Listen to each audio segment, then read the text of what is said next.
300 BC में व्यापार तेजी से बढ़ा। इस व्यापार के विस्तार में मुद्रा का प्रचलन शुरू हुआ। कुषाण और सातवाहन शासकों ने छोटे मूल्य वाले सिक्के जारी किए और तब व्यापार में सिक्कों का उपयोग बढ़ गया। उस समय के साहित्य से पता चलता है कि सोने की मुद्रा के लिए दिनार शब्द का प्रयोग होता था और चांदी के सिक्कों के लिए पुराण शब्द का प्रयोग होता था। दक्षिण भारत में निर्मित आहत सिक्के का प्रयोग होता था। इस समय रोमन सिक्के व्यापार के द्वारा भारत में प्रचलित थे। हालांकि सिक्कों का उपयोग बढ़ रहा था, फिर भी वस्तु विनिमय प्रणाली यानी वस्तु की अदला बदली और कौड़ियों का उपयोग जारी रहा। यह कौड़ियां मालदीव से मंगाई जाती थी। याज्ञवल्क्य स्मृति के अनुसार विदेशी वस्तुओं पर लगभग 10% कर लगाया जाता था और राज्य के अंदर की वस्तुओं पर लगभग 5% कर लगाया जाता था।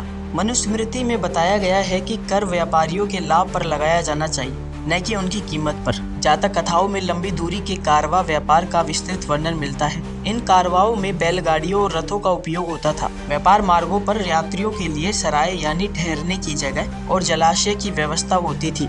रात के समय सुरक्षा के लिए नगर के द्वार बंद कर दिए जाते थे। कारवा का नेतृत्व अनुभवी व्यापारी करते थे। उन्हें उनके विवेक के लिए जाना जाता था। इन कारवाओं की सुरक्षा के लिए सैनिक भी चलते थे। इस समय बंदरगाह बड़े व्यापारिक केंद्र होते थे और उनका संबंध नगरों से होता था।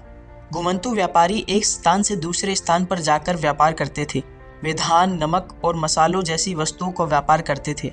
संगम साहित्य में तटीय क्षेत्रों में रहने वाले लोगों को पर्वतवार कहा गया है। ये लोग शुरू में नमक और ताड़ी इकट्ठा करते थे। बाद में इन्होंने समुद्र से मोती निकालना शुरू किया और फिर ये मोतियों का व्यापार करने लगे।